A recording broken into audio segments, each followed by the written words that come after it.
Happy New Year to everyone. Thanks for starting your 2024 with the Reparadigmed podcast. Today we're starting a series on the image of God, and our discussion is surrounding Genesis chapters 1 and 2, the foundational texts for human identity.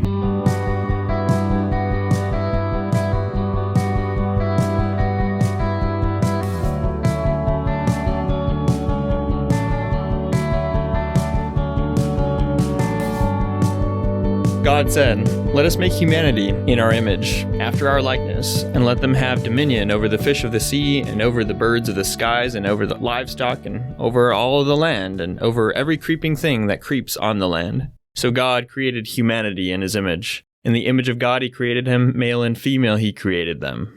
And God blessed them, and God said to them, "Be fruitful and multiply, and fill the land, and subdue it, and have dominion over the fish of the sea, and over the birds of the skies, and over every living thing that moves on the land." And God said, "Behold, I have given you every plant yielding seed that is on the face of all the land, and every tree with seed in its fruit. You shall have them for food, and to every beast of the earth, and to every bird of the skies, and to everything that creeps on the land, everything that has the breath of life, I have given every green plant for food." And it was so. And God saw everything that he had made, and behold, it was very good. This is sort of the fundamental identity claim for human beings in the Hebrew Bible, Old Testament, that humans are made in or as the image of God. This is from Genesis 1, 26 through 31. It's the very first thing we hear about how or why God made people. Yeah, so we're going to do a short little series here just talking about the image of God and some of the implications of it. This series could turn into everything. You could almost wedge every topic, ethical issue, theological issue, anthropological issue into image of God. Oh, sure. Anything related to humanity is in some way going to be related back to this idea. Which tends to be everything, because we're humans. But we decided to at least just outline a little bit the identity of image bearing, and then some of the implications, but not all of them. Not try to be super robust here. So we'll try to be pretty broad here. Have a couple episodes on this, and it'll be really fun. So let's walk through that text again and make some notes before we go on and look at the ancient Near Eastern background to image of God. So in verse 26, God said, "Let us make humanity in our image." The first thing you notice there is, let us make. It's like, who are the us? I thought God is creating all things here, and now there's more than just God existing. Yeah, and then in verse 27, it's so God created humanity in his own image. Right. So the focus is upon God, but why in 26 is it saying, let us make humanity in our image? What's the plural there? Yeah, that's a good question. I've definitely heard this referred to as the Trinity. Right, which, is theoretically possible. A lot of people in the Christian tradition have taken it that way or have read that back into the text. I think it's extremely unlikely that the author meant that because the Hebrew Bible, the Old Testament, never reveals the Trinity or a plurality of persons in the Godhead. And so there would be a very obvious meaning to this plural pronoun, the us, and that would be the other divine or spiritual beings that exist, that the Hebrews would assume God also created, but they're just not recorded in Genesis 1. So Genesis 1 is not apparently a comprehensive account of when and how God created everything, because it doesn't talk about when and how he created these other spiritual beings. The ancients would call them gods. We call them angels and demons. Seraphim, cherubim, all of that kind of gets lumped in there. Exactly. Yeah. Yeah, so the Hebrews had this understanding of God having this divine council, this council of other spiritual beings who are not him. They are not the self-existent, greatest conceivable being. They are created beings, but they're spiritual beings. They're Elohim, the Hebrew word for God. That's why the ancients would probably just call them gods. We tend to reserve the English word God for the greatest conceivable being, the being that created all that exists, Yahweh. The Hebrews used the word Elohim to refer to these other creatures too. Okay. So it's not like polytheism in the way that we normally think of it. There's the one kind of big God and then these other smaller divine beings that it just so happens we would tend to translate using the word gods. Yeah, exactly. There's a reason why the Hebrews called Yahweh the Most High Elohim, the Most High God. You don't have a Most High of something if there's not other things in that category, in that list. Oh, sure. Yeah, the late, great Dr. Michael Heiser has a good book that I recommend if this is kind of a new idea. called the Unseen Realm and talks about a lot of these things. So let us make humanity in our image. So apparently these other spiritual beings are also the image of God in some way, which it won't be all that surprising as we talk about what this means to be in the image of God. It's not surprising to learn that these other spiritual beings also share that in some way. So let us make humanity in our image. And I'm translating Adam there as humanity because that's what Adam means. It's not a proper name yet. In Genesis 2, it starts to be used as a proper name for a guy, the first man. But here it's just the Hebrew word for humanity. That's why, English translations in the past said, let us make man. Well, they still do, I think. Which I guess you can still say man to refer to men and women or humanity. I think humanity would just be the more normal way to say it. Sure. But it's the same word here. You're saying for whether you translate this man or humanity, it's the same as the word for Adam. Yep. Adam. Yep. Let us make humanity in our image. Tselem. We'll talk about this word a little bit. And after our likeness, demut. So tselem and demut. Those are the two words. Tselem and demut. Yeah, tselem. Tselem, like with a T or with an like S? a T before the S. Okay, tselem. Tselem, exactly. Now, there's been discussion in Christian theology, like, are these two different things? Does the tselem mean one thing and the demut mean something else?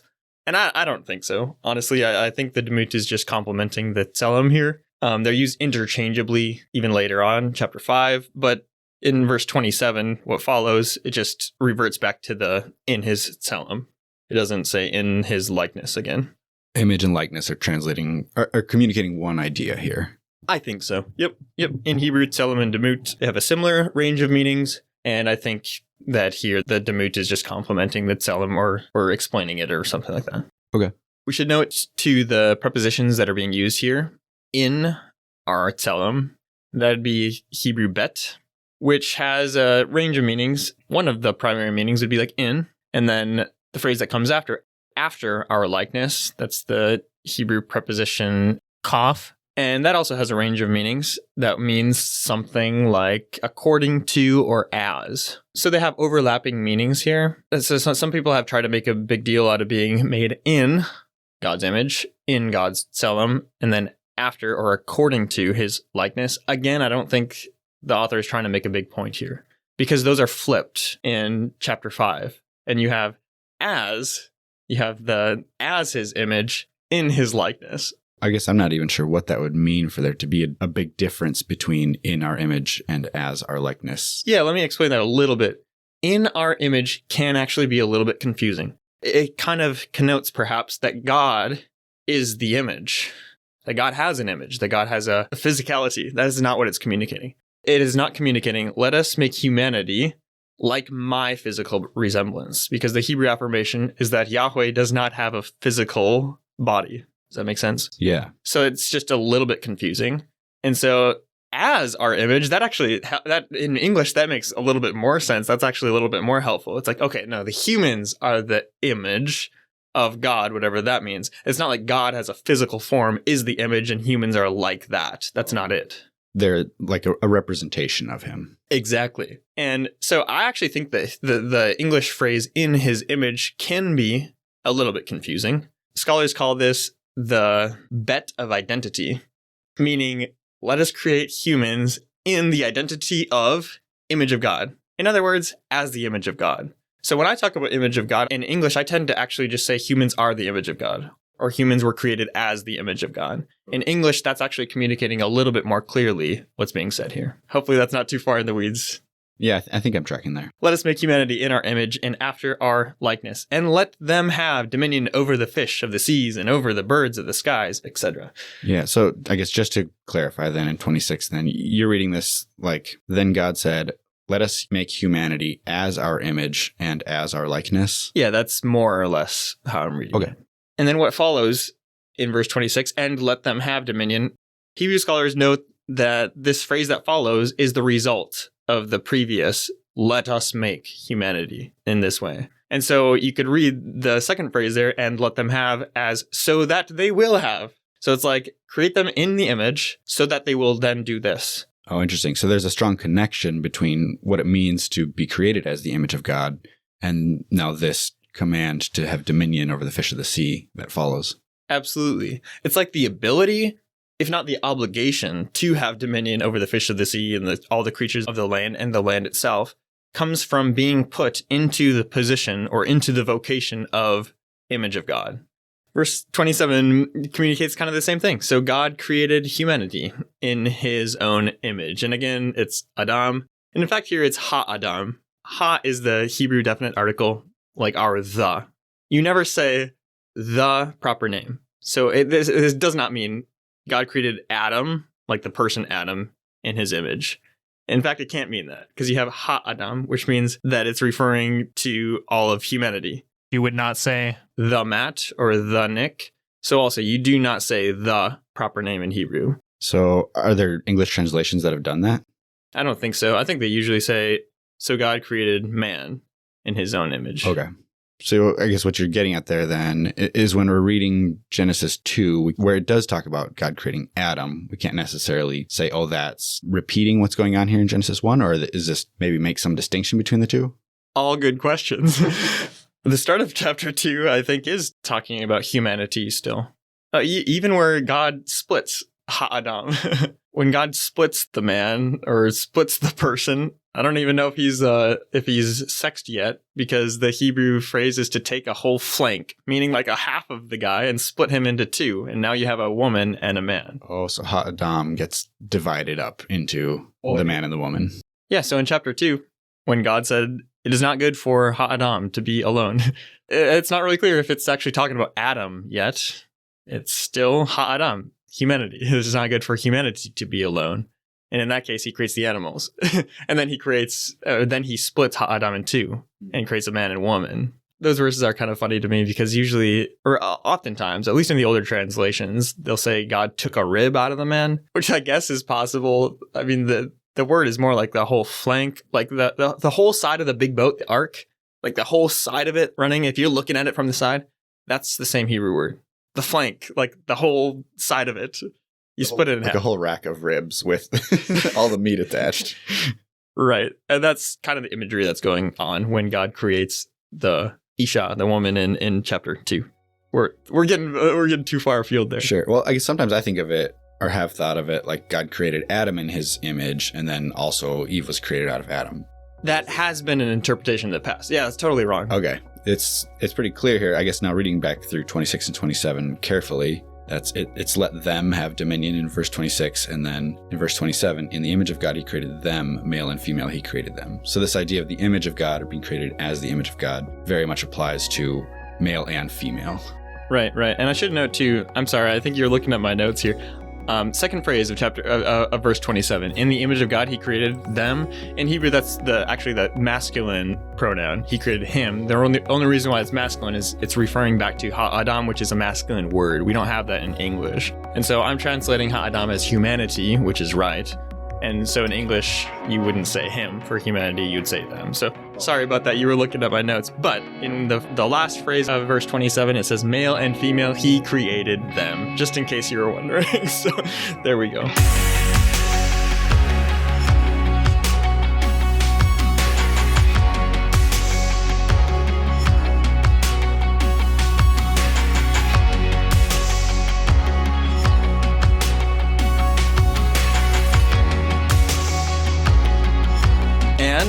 God blessed them, and God said to them, be fruitful and multiply and fill the land and subdue it.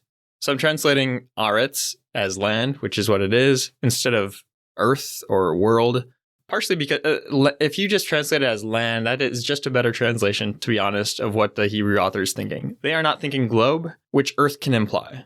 They're not thinking globe, which world can imply. I mean, they likely didn't believe in a globe, didn't believe in a round earth, in a sphere, right? Yeah. This is still very much following after the creation story. You've got this division of the skies above and the land below. Exactly. And the sea underneath the land, right? And so, yeah, I think it's better to translate Aretz as land usually, and then skies as well.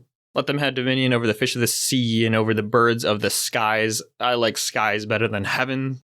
or heavens, because in English, when we say heaven, sometimes we think of the space where God dwells that's beyond our four-dimensional space-time experience. That is not what the Hebrew Bible is thinking. They're thinking up there, what's above me. And we have an English word for that, and it's sky. So I think that's a better translation. The birds are not consistently traveling in and out of our dimension, is what you're claiming here. I mean, I don't think so. You might have different beliefs about that. But so let humanity fill the land and subdue it, and have dominion over the fish of the sea, and over the birds of the skies, and over every living thing that moves on the land. And God said, Behold, I have given you every plant yielding seed that is on the face of the land. And then God gives every plant to the animals as well, and it was so. Verse 31, and God saw everything that he had made, and behold, it was very good.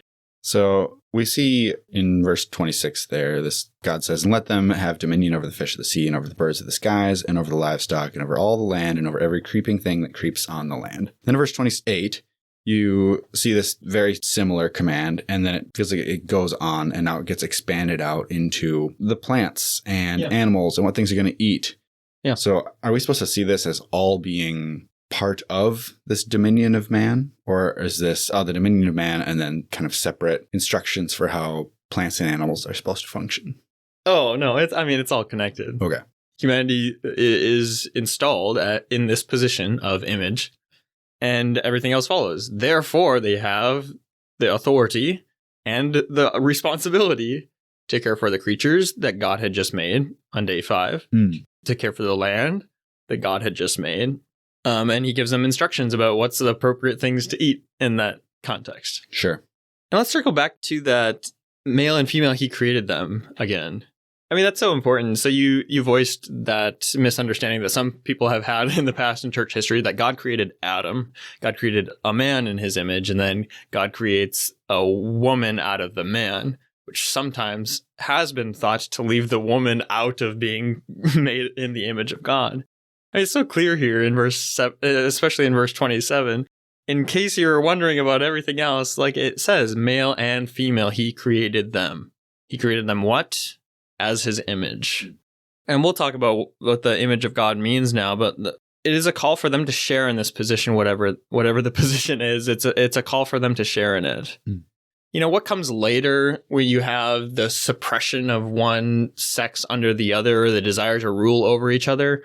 In chapter 3, it talks about that explicitly, and it says that's all a result of the fall. It's all a result of the waywardness of this humanity. I mean, you cannot see in these texts at the beginning, the fundamental texts that define human identity, you cannot see the rule of one sex over the other. It's a result of the fall, according to Genesis 3. Sure. Well, in that command there, be fruitful and multiply and fill the land, is going to be pretty tough to do with just one gender or the other. It's going to have to be cooperative. Yeah, you can't do that with just males or with just females, it turns out.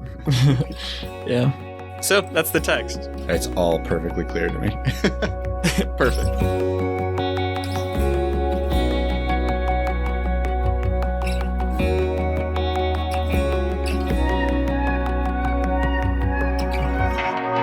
In ancient Egypt, from the 1600s before Common Era onward, the phrase image of God was used of kings and primarily communicated two things: rulership and sonship.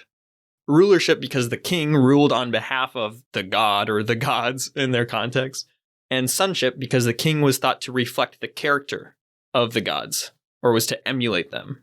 Sonship is not implying necessarily physical resemblance, especially when the gods sometimes were not thought to have physical bodies. It's kind of unclear what all the ancient people thought about that. They had myths where they very much had physical bodies, but it's not really clear if they actually believed that or if they're anthropomorphizing their god stories or whatever. But rulership and sonship. So we actually have a bunch of original material from that time, from ancient Egypt, and also in Assyrian literature that defines what they mean by image of God, because they use the same phrase.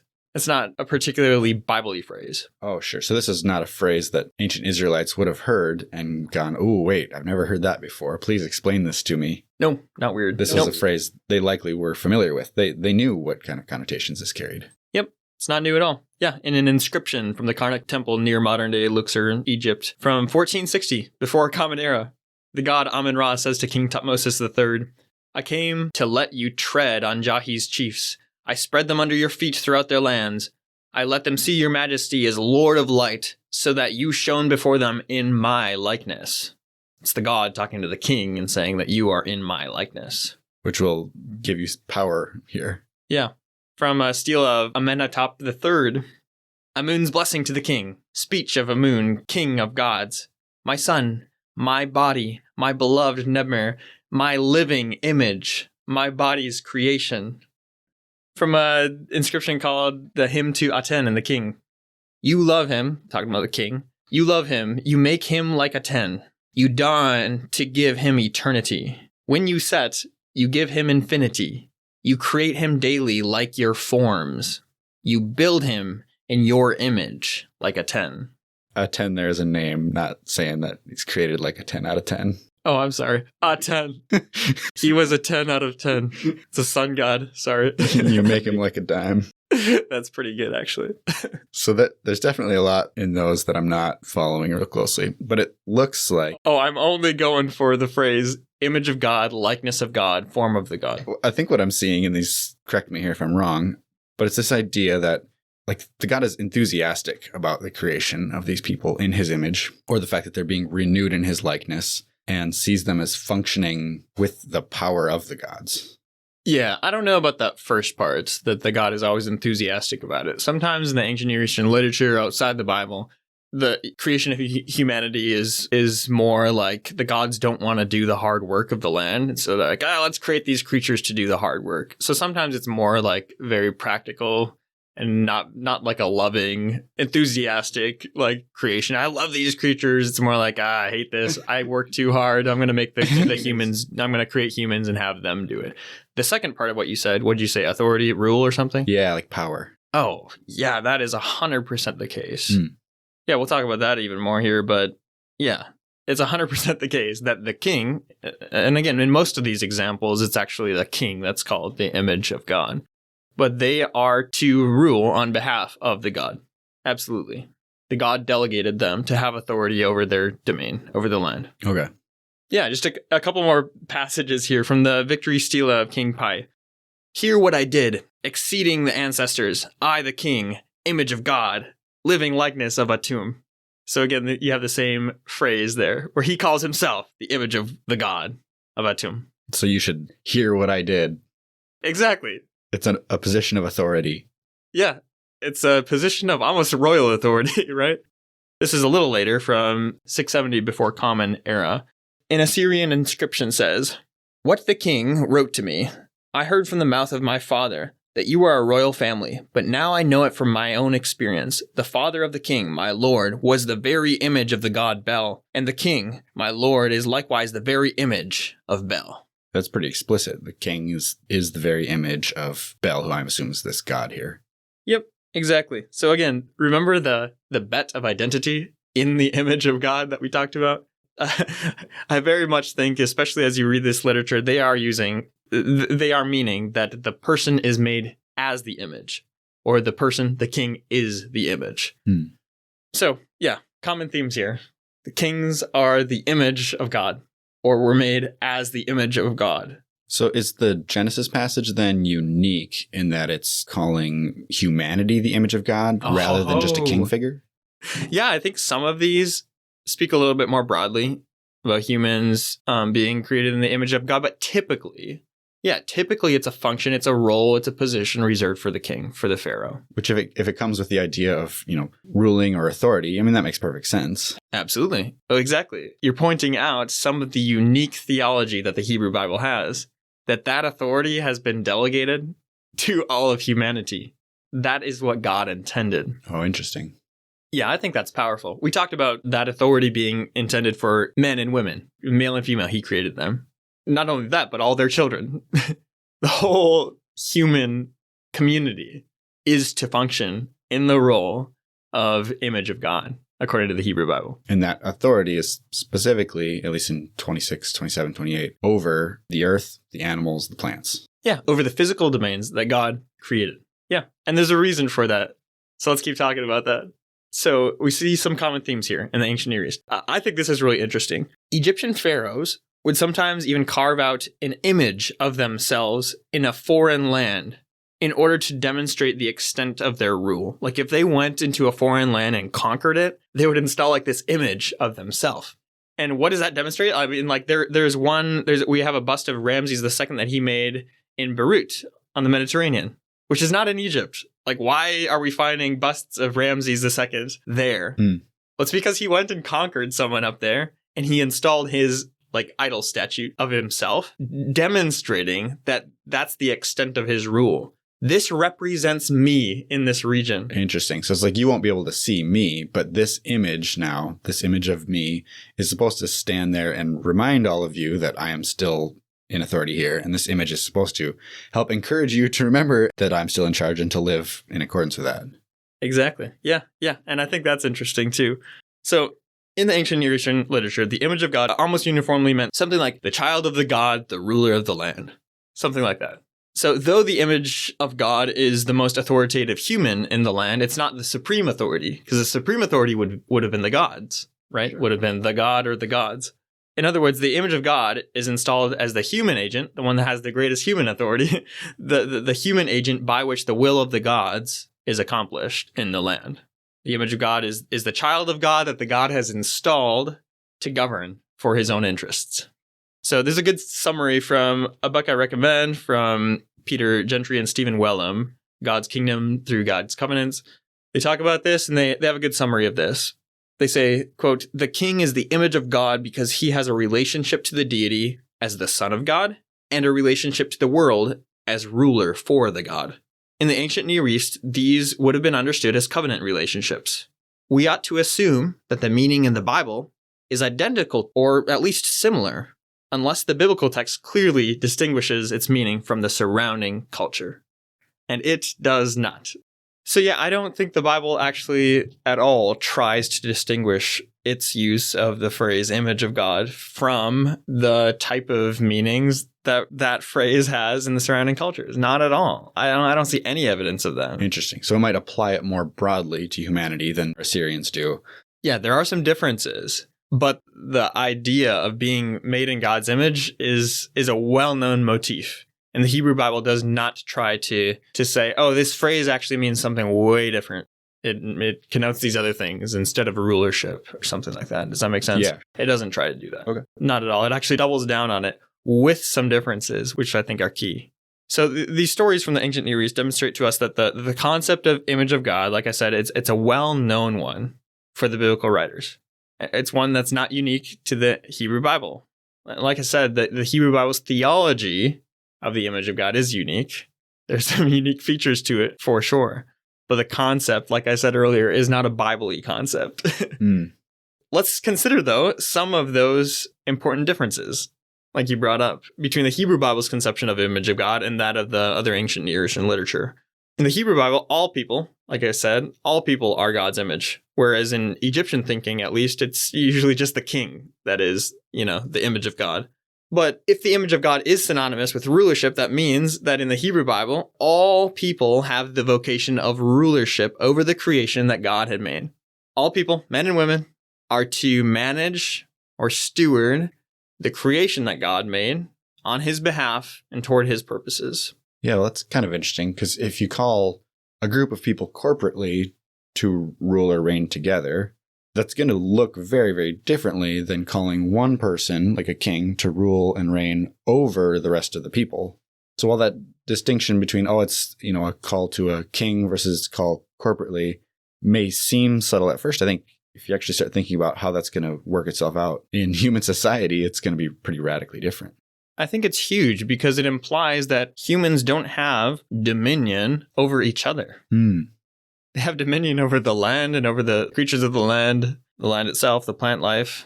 They don't have dominion over each other. They are to co-rule over it, which has a lot of ethical implications for how you're supposed to interact with other human beings, I would think. Yeah, for sure.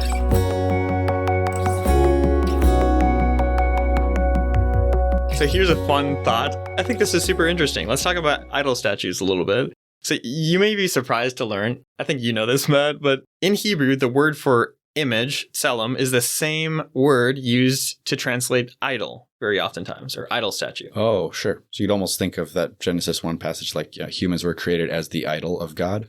That would not be a completely inappropriate thing to say. Although idols connote other things that aren't true of humanity. Sure. But yeah, it's the same word. Here's an interesting question, I think. Why does God prohibit idol statues in the Torah?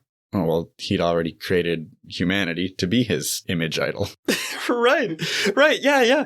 No one thought that idol statues actually were the God. So it doesn't actually seem that sinister, that bad to create an idol, an image for Yahweh. As long as you don't think it's Yahweh, like, it doesn't seem that bad. It seems kind of normal. Like, yeah, I know this isn't Yahweh, the God of Israel, but it's representing him. So, like, as long as that's the understanding, why did God have such a problem with it?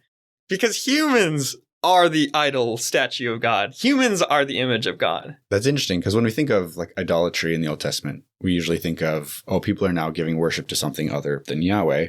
And that's certainly part of what's going on frequently.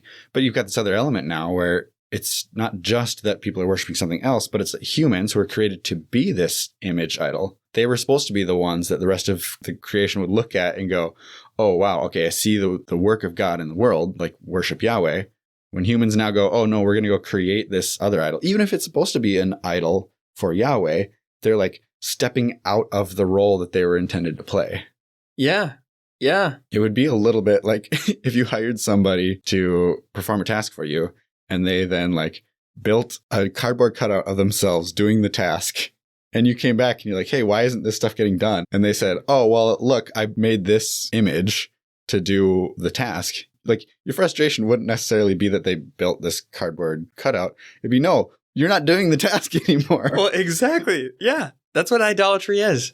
It's investing something with the glory. Think Romans 1. And the role that you were supposed to do.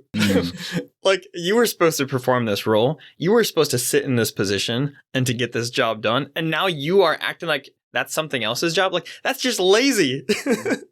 That's why it's so problematic. That's why God's like, no. You are the image. You reflect me. You rule on my behalf. Don't shirk your responsibility. Don't give that to something else. Yeah. That's lazy. That's backwards. Take responsibility and be my image. That's what I've called you to do. Anyway, I think that's such a fun little insight that is, I guess, sometimes missed if you don't understand what image of God typically means. And if you don't understand that, it's the same word for idols. Yeah.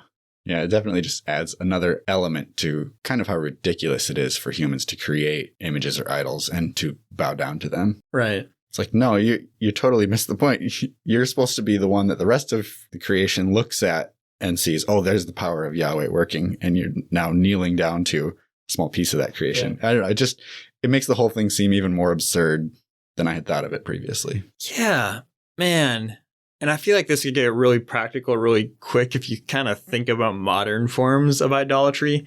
Anytime we don't look inward to fix the problems of the world, or we want to blame something else. I mean, in a couple of years, we're all going to be blaming AI for all the problems of the world. It's like, well, you made it. Like, you take responsibility. Like, we made it. Come on. Like, we have to look inward, take responsibility for the problems of the world, because we are the managers of the world. Yeah. Don't blame other things, if that makes sense. Yeah. Anyway, we could get real practical probably, but... All right, so, the image of God. People are sub-rulers. Humanity they are sub-rulers with purpose. They are under the authority of God, of Yahweh, but they are rulers over Yahweh's creation, over his, at least the land, the sea, the creatures, and the plants, right? They have authority over those things, and God gave them that authority.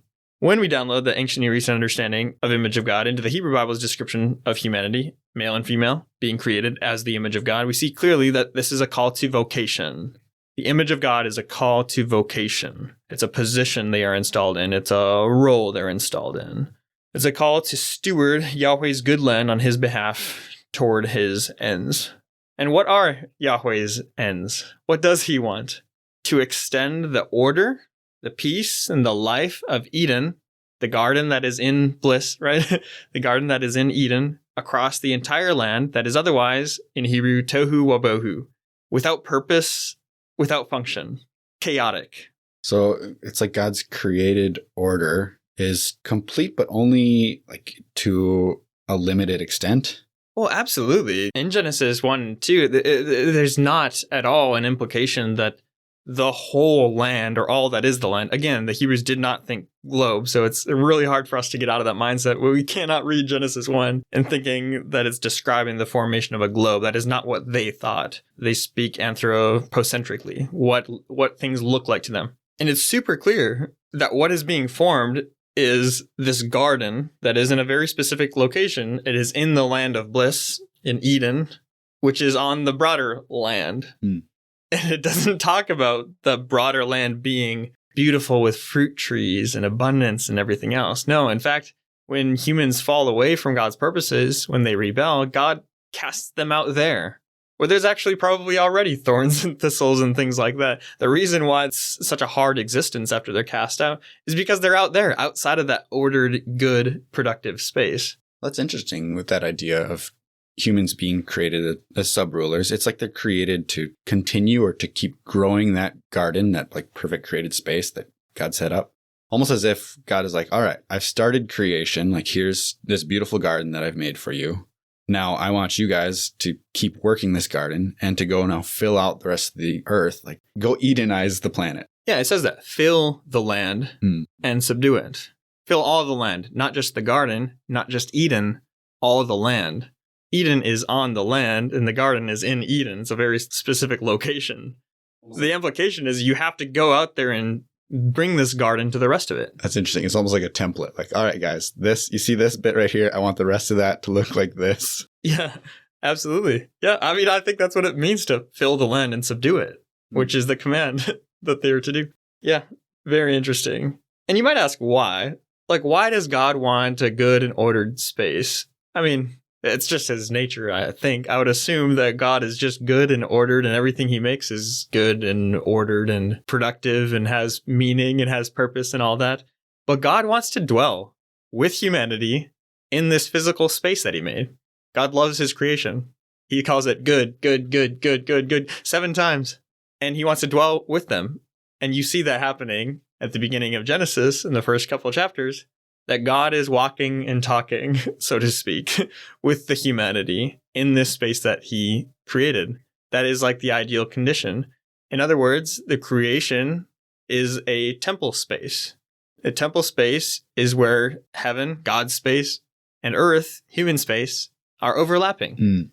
And that's what his creation is to be. It's kind of interesting. You mentioned some of those Egyptian writings that you were reading from. Almost that there's this idea that the gods created humanity or created the king potentially as their image because they wanted to be more separate from it, or like they didn't want to have to go do all this. Yeah. You know, they're like this distant manager who doesn't want to have to be in the office. He just wants to manage remotely. Yeah. But with Yahweh, you get this like a very different idea that he's created all of humanity to be his image, to be his, sub-rulers, and that he wants to go like be among them as they're doing it. Yeah, that's a big distinction, isn't it? I hadn't even thought about that much, but yeah, you're right. They're like, let's give this backbreaking labor to someone else. I don't want to be around that. I want to just sleep with who I want to sleep with and party all day like it's 1699 BC.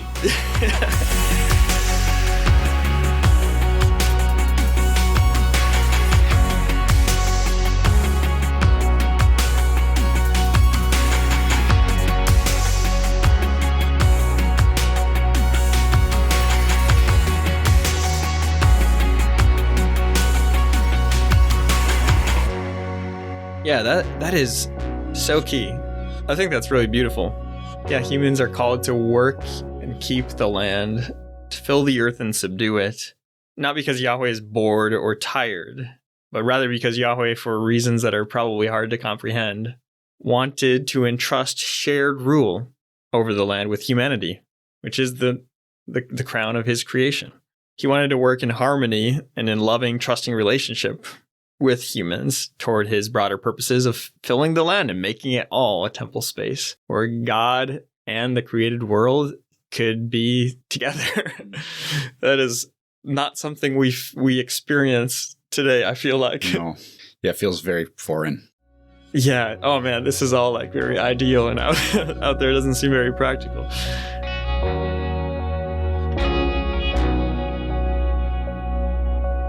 Yeah, we really need to key in here before we end the episode on the phrase, to work and keep the land. from chapter 2. Okay. So there's two creation accounts, Genesis 1 and Genesis 2. They're not the same. In fact, it's actually kind of hard to patch them together if you're trying to rewrite a history book. For example, the order is all different than in chapter 1. Like in chapter 1, the crown of creation is humanity in day 6. It's at the end of God's creative acts. Obviously, day 7 is when God rests. But in chapter 2, you actually have plants and animals are not created when humanity, or a human at least, is created. And then the plants and the animals are created, and God puts the human into the garden where those plants and animals were created. And then God splits Adam, the human, in half. And then you have Ish and Isha, male and female, Adam and Eve. So these two accounts are definitely different, but complementary and communicating deep theological truths. And I think we're wise to listen to what they are both communicating on their own terms. And not do violence to them by trying to smash them together into one account or prioritize chapter 1 over chapter 2 in the ordering of days, or chapter 2 over 1. Or it's not wise to do any of that. Let's let these texts speak to us on their own terms. In any case, if in chapter 1, the primary command given to humanity to fulfill their position as the image of God is to fill the earth and subdue it, then in chapter 2, the primary command to fulfill their God-given position is to work and keep the garden space.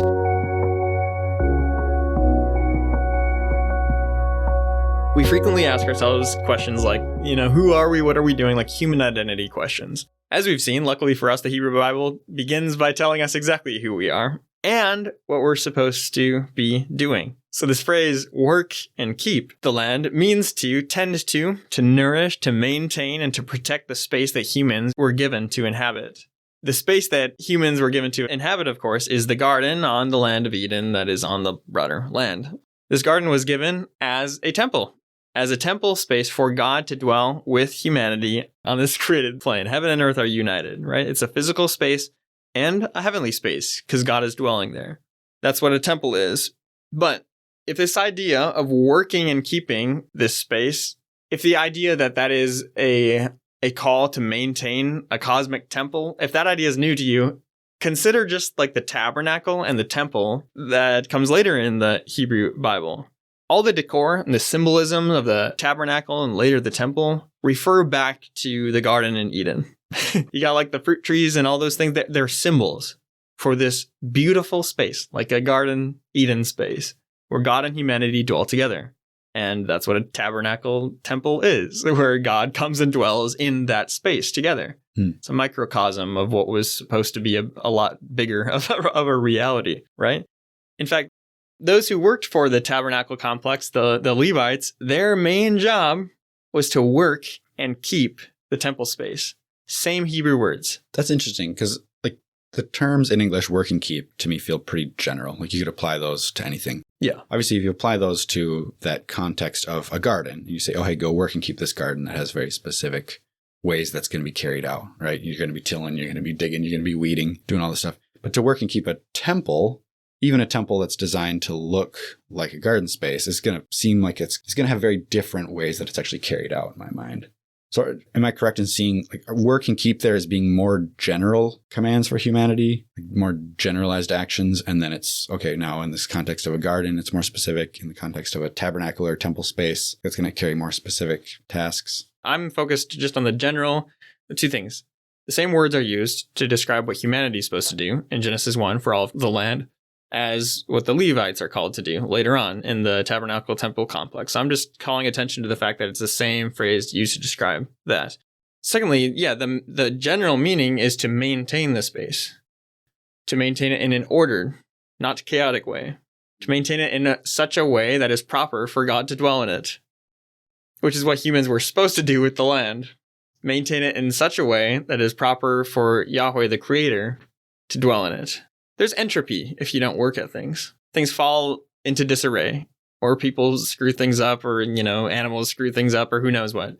And so there has to be productive labor in order to maintain things in an ordered and sustainable way. It's not at all like the humans are called to, sit around and enjoy the presence of God. From the beginning, they are called to work and to maintain the space that God gave them to rule over. However, this work was supposed to be life-giving and sustainable, and some of those things I think have probably been lost when we mismanaged. Sure. But yeah, the idea that it's very active. Yeah. God created humanity to actually be doing something, to have dirt under their fingernails and to be active in the earth. Definitely brings a lot more to that phrase, image of God, than the way I've understood that sometimes. Oh, for sure. Yeah, the word for work in Hebrew, avad, is the same word for to serve. It's the same root word for servant in the Old Testament. In other words, it could easily be translated into English as to serve instead of to work. The Hebrew word for keep, shamar, is the same word used for the cherubim, actually, guarding the garden after Adam and Eve are expelled in Genesis 3:23. So when we see the phrase to work and to keep, we could easily just translate that as to serve and to preserve. Wherever humans set foot, we are to serve and preserve this space, as if it's a space intended for the dwelling of God himself. Maybe that helps. Yeah. Yeah, and then just to recap, again, that first command that we saw in chapter 1, to fill the land and subdue it. This mandate presupposes that all the land on the what they thought to be probably like a flat earth, right? But that doesn't matter. Covered in a snow globe. Right, exactly. Which is definitely what they thought. So the mandate presupposes that all the land of the earth was not, in fact, ordered and prosperous and good, like the garden that is in Eden, which is on the land.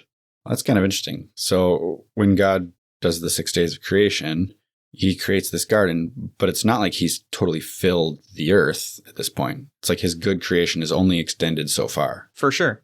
Yeah, I don't at all think Genesis 1 is trying to describe the creation of the globe, for one thing, because it never speaks in those terms. So that's inappropriate to even say that. It's not describing the creation of the whole universe. If it were, I mean, it would have had it wrong, because it describes a hard dome over the earth where the stars were lodged in. That's how it describes it. I don't think we should always assume that Genesis 1 is the description of God's creation of all things physical. That's not at all what's going on. It's the creation of this space where God and humanity are to dwell together and to rule together over his creatures, over the land, and bring order out of chaos, and to extend that order beyond just the garden that's in Eden to all of Eden, and then beyond Eden into all of the land that he created. Yeah, it's almost like a template then. Yep. Here, I've created this beautiful Eden garden. Now, humans, you take a look at this. Now go make the rest of it look like this. Yeah, exactly. So as humans work and keep the limited space of the garden in the land of Eden, they're supposed to expand this little garden where God dwells with them to all the surrounding land. In other words, there's supposed to be an expansion of the good, wise, creative, sustainable garden to cover all the land. Now, that's the ideal. Obviously, this plan went way off track when humans rebelled, and when we continue to rebel. Didn't seem to take very long either. Oh, yeah. Yeah, it went way off track in our descent into rebellion, and like I said, it continues to go off track every time. Me and you today continue to live in rebel ways, continue to not align ourselves with the wisdom and the good order of God. Things get more chaotic. We are supposed to be the bringers of order and peace as the rulers of the land, and yet we contribute to the chaos very often. We even bring chaos into the good and ordered spaces. We're very good at doing that. We're efficient chaos machines. Yeah, which is kind of sad. Oh, it's really sad. So after humanity rebels, I mean, humans do. I mean, we expand across all of the land, and we do build civilizations and all that stuff. But notice that we were expelled from the garden first for our failure to obey our maker. This means that though we expanded and were creative and built cities and societies and languages, we did so with a sort of distance from Yahweh, our creator. That is not the created intent. Things were not supposed to be that way. I mean, you mentioned that with the tabernacle. Like, God wouldn't have to come set up a tabernacle so that he could dwell, with the high priest once a year and, to some extent with Israel, if it wasn't for the fact that we had been exiled from his presence. Yeah, absolutely. So a lot of our ingenuity was and is used on disordered and unsustainable endeavors. Things that advance personal profits or pleasure at the cost sometimes of others, of other rulers of the land, of other image bearers of God. And at the cost of God's land and God's other creatures that we're supposed to be managing well. Instead of bringing the good and sustainable garden to spread across all the lands, we have very often spread disorder and chaos to the degree that the land is no longer a fit place for the good and ordered Creator to dwell. That is a description of the Israelite story and the surrounding nations.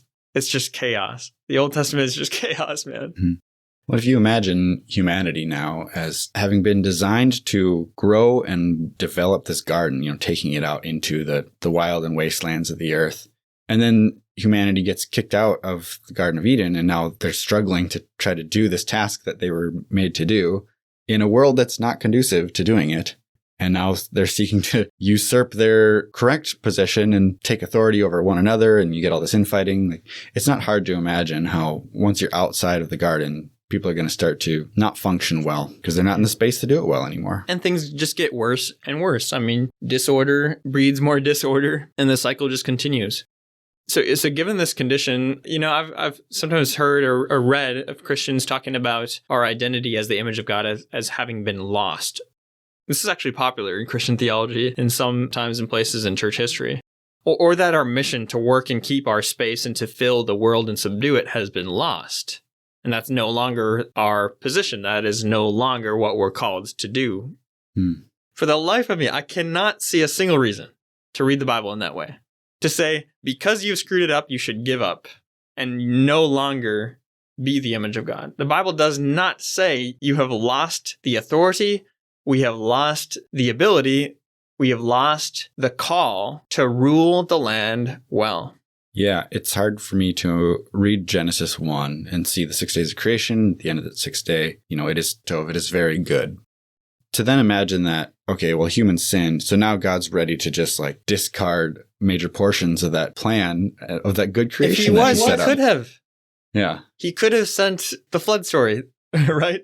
He could have destroyed all of humanity. He could have done that again, or in a different way. But Yahweh never does. He's preserving image bearers. Yeah, the story of the Bible is God's plan to restore what has gone wrong. We've said this before, but read Genesis 1 and 2, and then read Revelation 21 and 22, the beginning of the Bible and the end of the Bible, and you'll very quickly see that there is supposed to be, and we hope for, a complete restoration of that which God originally intended. The end of the story is the same, is similar to the beginning of the story. The end isn't some ethereal, otherworldly, non-physical heaven up there somewhere. That's Gnosticism, that's not Christianity, it's not Judaism. It's a renovated, renewed earth. God is not throwing away his world that he called good 7 times in Genesis 1. He's restoring it, and he's starting with his image bearers. So all that said, we've been talking kind of theoretical so far because, the fundamental identity of human beings is presented in Genesis 1 and 2 in this picturesque, theoretical, ideal language for sure. And that's not at all what we experience anymore. And Genesis 3, it gives a reason why that's not what we experience anymore. It's easy for me to see God's calling for humanity is unchanged, but our means to carry out that vocation are pretty crippled right now. Yeah, it's not easy. But we want to ask in the next couple episodes here what this identity of image bearing means to you and me right now as we live in a very non-ideal, fallen 21st century world. What does our being God's image on earth call us to today when it comes to culture making, when it comes to community building, earth care, creature care, etc.? So that's what our next few conversations will be about, to get a little more practical. If our calling as God's image has not been lost and we are still in this position of rulership on his behalf for his purposes, what could that possibly mean as we live kind of in exile away from this beautiful space that all the land was supposed to be, but is definitely not right now? Yeah, sounds important. Let's get into it.